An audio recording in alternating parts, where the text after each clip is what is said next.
Hi all, welcome to our channel pen enchanter. మీకు నా stories నచ్చినట్లయితే ప్లీజ్ లైక్ చేయండి, షేర్ చేయండి, సబ్స్క్రైబ్ చేయండి. ఇక మనం ఎపిసోడ్లోకి వెళ్ళిపోదాం. ప్రేమ ప్రయాణం ఎపిసోడ్ 6. రామ్ మను వైపు చూసి మొదట్లో నమ్మడు. అది తన భ్రమ అని అనుకుంటాడు. అయితే మనుకి తను బహుమతిగా ఇచ్చిన చీరనే కట్టుకొని ఉండడం చూస్తాడు.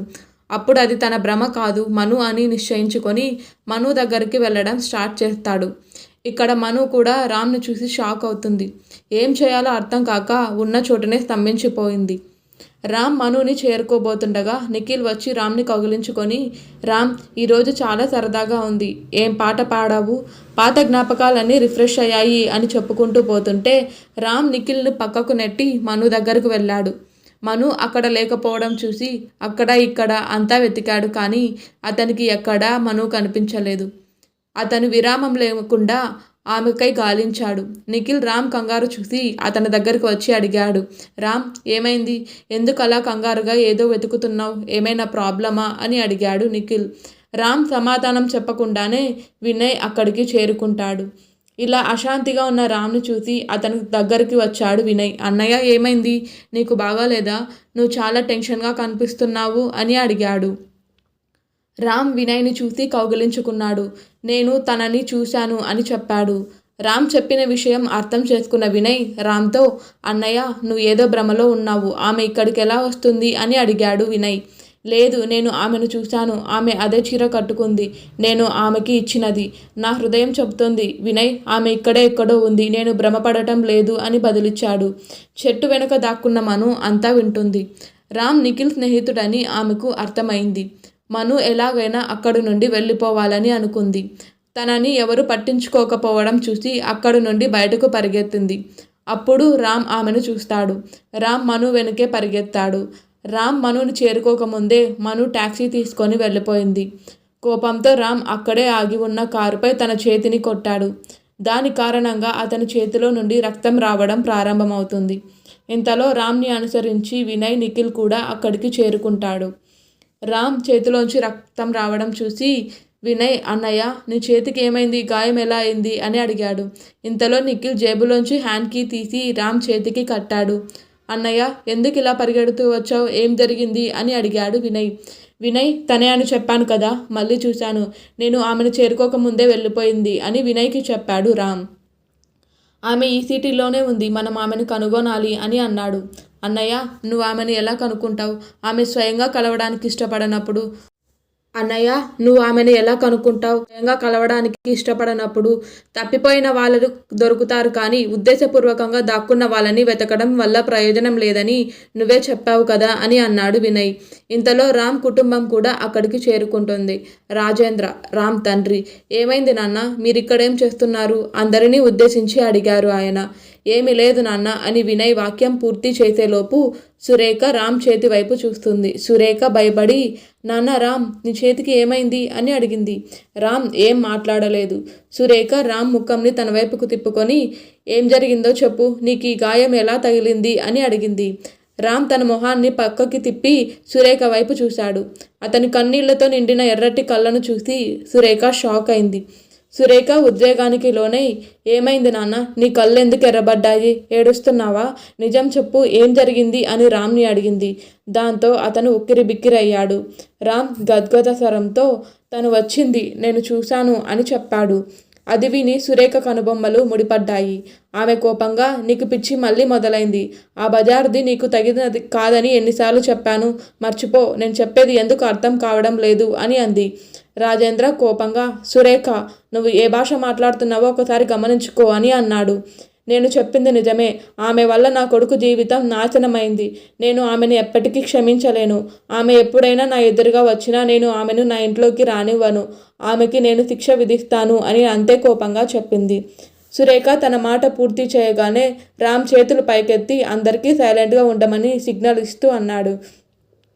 జాగ్రత్త, దాని గురించి ఎవరైనా ఒక్క మాట మాట్లాడినా నేనేం చేస్తానో నాకే తెలియదు. అది ఏమిటో ఏది కాదో నాకు తెలుసు.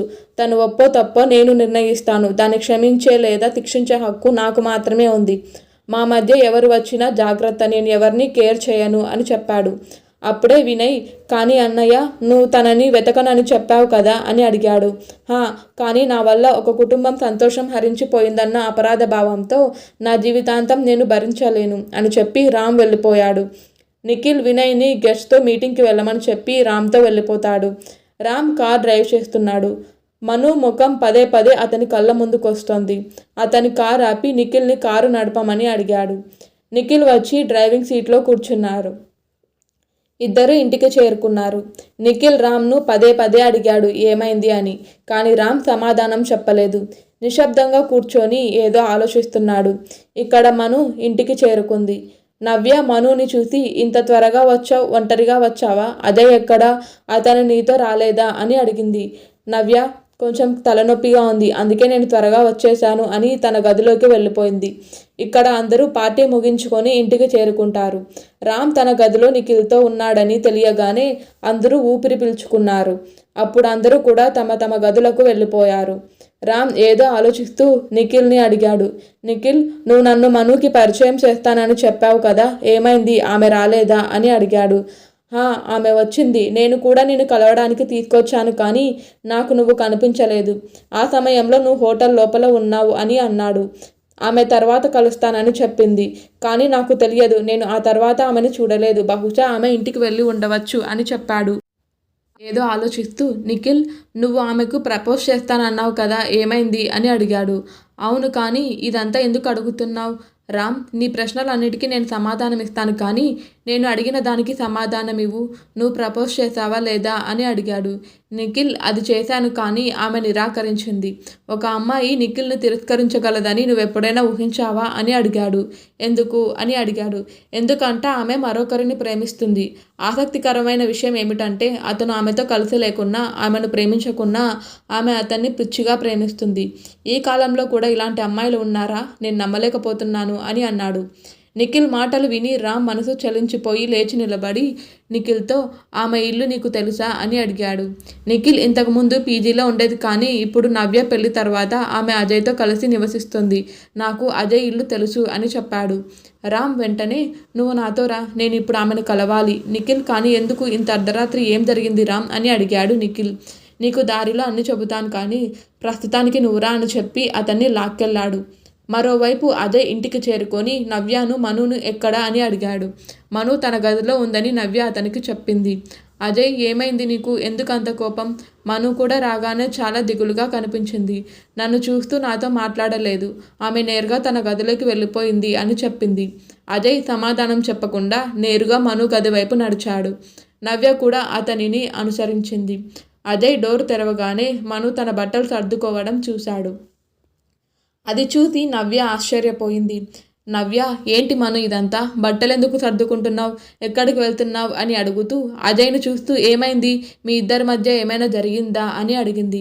అజయ్ సమాధానం చెప్పలేదు. నవ్య మనుతో, ఏమైంది? ఏం జరిగింది చెప్పు, ఎక్కడికి వెళ్తున్నావు అని ఇంకోసారి రెట్టించింది. నవ్య, నేను ఇంటికి వెళ్తున్నాను. మా నానమ్మకి అనారోగ్యంగా ఉందని నన్ను కలవాలని అంటుంది. నేను కొన్ని రోజుల్లో తిరిగి వస్తాను అని చెప్పింది. నవ్య ఆశ్చర్యపోయింది. కానీ ఇంత సడన్గా అనుకుంటూ, ఇంతకుముందు నువ్వు దీని గురించి ఏమీ చెప్పలేదు అని అడిగింది. ఈరోజు నేను నాన్నకు ఫోన్ చేశాను. అందరినీ చాలా మిస్ అవుతున్నాను. అప్పుడే నాకు ఇదంతా తెలిసింది. నేను బయలుదేరాలి అని చెప్పింది. మను నవ్యకు అబద్ధం చెప్పింది. ఆమె ఒక్కసారి కూడా నవ్య వైపు చూడలేదు. మను, నాకేమీ అర్థం కావడం లేదు, ఇదంతా ఏంటి అని అడిగింది. మను సమాధానం చెప్పలేదు. మను, నువ్వు నిజమే చెప్తున్నావు కదా అని అడిగింది నవ్య. నిజమే నవ్య అని బదులిచ్చింది మను. అజయ్ కోపంగా, మను అబద్ధం చెప్పడం ఆపు, నేను అన్నీ చూశాను అని అన్నాడు. ఇది విన్న మను షాక్ అవుతుంది. నవ్య ఆశ్చర్యంగా అజయ్ వైపు చూసి, అజయ్ అని అంది. అవును నవ్య, నేను నిజమే చెప్తున్నాను. మను నీతో అబద్ధం చెప్తోంది. మను ఈ ఇంటిని వదిలి, ఈ సిటీని వదిలి వెళ్తుంది కదా మను అని అడిగాడు.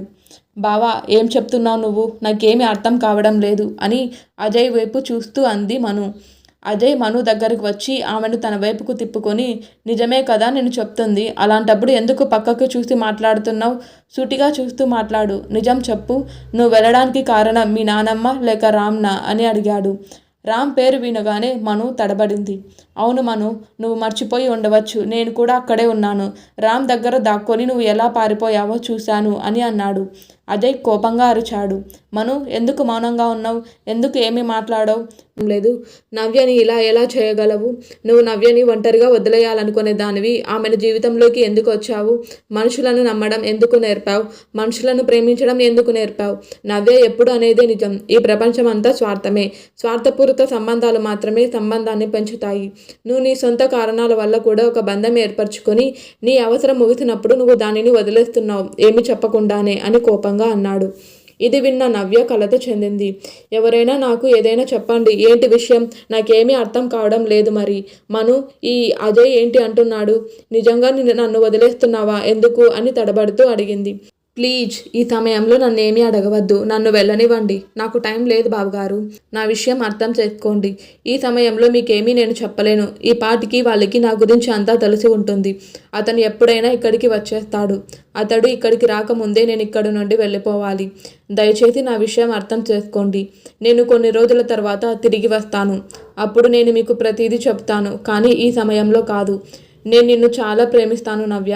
నేను అన్ని పోగొట్టుకొని నీ నుండి అన్ని బంధాలను పొందాను. నేనెప్పుడు నిన్ను మిస్ అవ్వను. నేను అతి త్వరలో తిరిగి వస్తాను. కానీ దయచేసి నన్ను ఇప్పుడే వెళ్ళనివ్వండి అని చెప్పింది. అప్పుడే డోర్ బెల్ మోగింది. అది విని మను భయపడింది. నవ్య వాళ్ళు వచ్చినట్టున్నారు అని చెప్పింది. భయపడకు, నేను చూస్తాను అంటూ నవ్య బయటకు వచ్చి తలుపు తీసింది.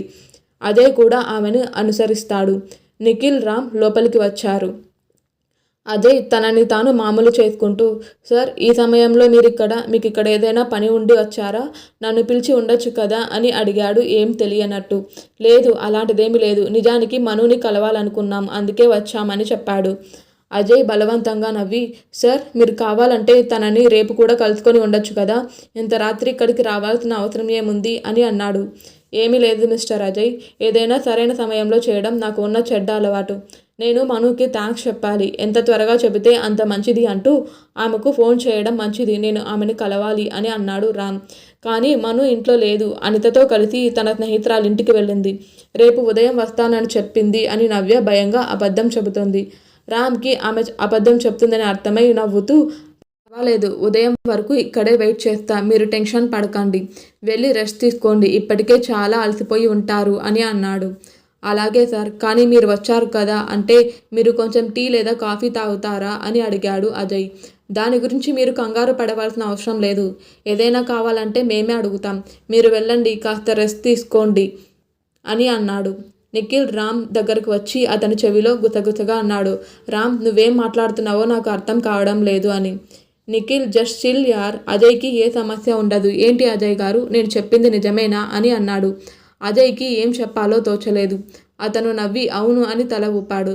తర్వాత అజయ్ మరియు నవ్య మను గదిలోకి వెళ్లారు. నవ్య మనుతో వాళ్ళు ఇక్కడే కూర్చున్నారు. నిన్ను కలిసిన తర్వాతే వెళ్తామని చెప్పారు. నువ్వు ఇక్కడ లేవని అతనికి అబద్ధం చెప్పాను. నేను అబద్ధం చెప్పాను అని వాళ్ళకు అర్థమైందనుకుంటా. మొండిగా ఉంటామని చెప్తున్నారు అని చెప్పింది. మనుకి తెలుసు రామ్ ఎప్పుడు ఏది కావాలంటే అది చేస్తాడు అని. పర్వాలేదు, మీరు వెళ్ళి రెస్ట్ తీసుకోండి అని అంది. సరే, నేను ఉదయంలోపు ఏదో ఒక మార్గం కనుక్కుంటాను అని చెప్పింది మను. నవ్య అజయ్ వెళ్తుండగా మను వారిని ఆపి ఇక్కడే వేచి ఉండమని చెప్పింది. ఎందుకంటే వాళ్ళు బయటికి వేరే రూమ్కి వెళ్తే ఈ గదికి ఎందుకు వచ్చారని వారికి అనుమానం వస్తుంది అని చెప్పింది మను. మను, నువ్వు చెప్పింది నిజమే, కానీ వాళ్ళ నుండి ఎందుకు దాక్కుంటున్నావు అని అడిగాడు అజయ్. బావా, నేను మీకు అన్నీ చెప్తానని చెప్పాను. అయితే ఈ సమయంలో మనం ఈ సమస్య నుండి బయటపడే మార్గాన్ని చూడాలి. ప్లీజ్ అంది ఇంకేం అడగద్దు అన్నట్టు. అజయ్ సరే అని తల ఊపాడు. ముగ్గురు గదిలో కూర్చున్నారు. హఠాత్తుగా బయట ల్యాండ్లైన్ ఫోన్ మోగింది. ఫోన్ ఆన్సర్ చేయడానికి నవ్య బయటకు రాకముందే నిఖిల్ ఫోన్ ఎత్తాడు. ఫోన్ అవతల వైపు అనిత. హలో. నిఖిల్, హలో, ఎవరు? అనిత, ఎవరు నువ్వు? నిఖిల్, నేను నిఖిల్ అని అన్నాడు. అనిత, మీరు మా ఇంట్లో ఏం చేస్తున్నారు అని అడుగుతూ, ఓ, మనుని డ్రాప్ చేయడానికి వచ్చారా? ఇంట్లో అందరూ ఎక్కడ ఉన్నారు? నేను ఎంతసేపు నుండి కాల్ చేస్తున్నాను, అయినా ఎవరు ఫోన్ ఎత్తడం లేదు అని అడిగింది. నిఖిల్ అందరి పార్టీ మూడ్లో ఉండి ఫోన్ చూసుకొని ఉండరు అని చెప్పాడు. అనిత, సరే, నువ్వు నవ్య వదనకి చెప్పు, అర్ధరాత్రి అయ్యిందని, నేను నా స్నేహితురాలి ఇంట్లోనే ఉన్నాను. రేపు ఉదయం తిరిగి వస్తానని చెప్పమంది. నిఖిల్ సరే అని అన్నాడు. నిఖిల్ ఫోన్ కట్ చేసి తన ఎదురుగా ఉన్న నవ్యని అడిగాడు.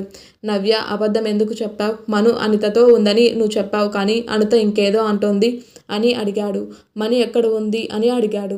నవ్య షాక్కు గురైంది. ఏమీ చెప్పలేకపోయింది.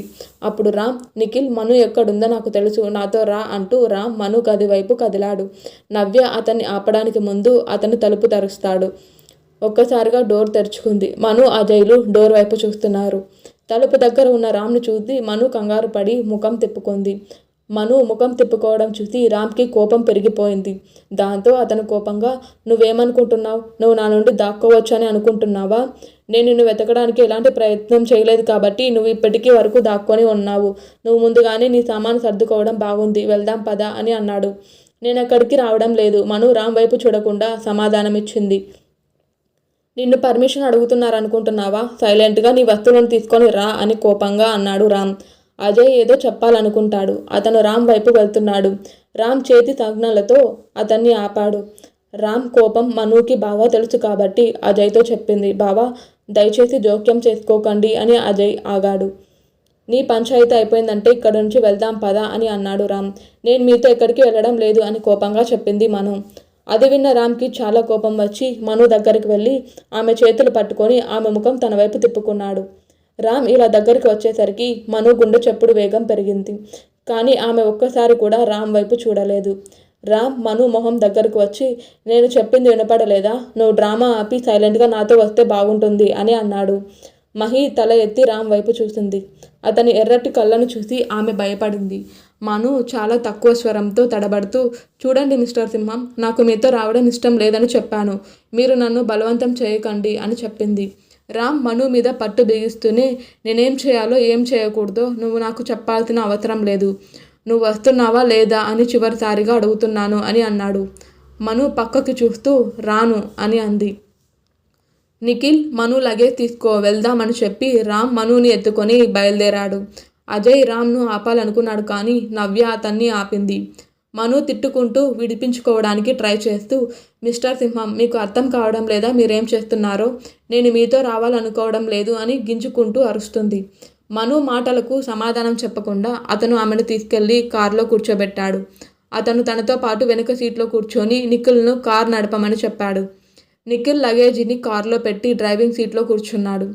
నిఖిల్కి ఏమీ అర్థం చేసుకోలేకపోతున్నాడు, కానీ ఏదైనా అడగటానికి ఇదే సరైన సమయం అని అతను భావించాడు.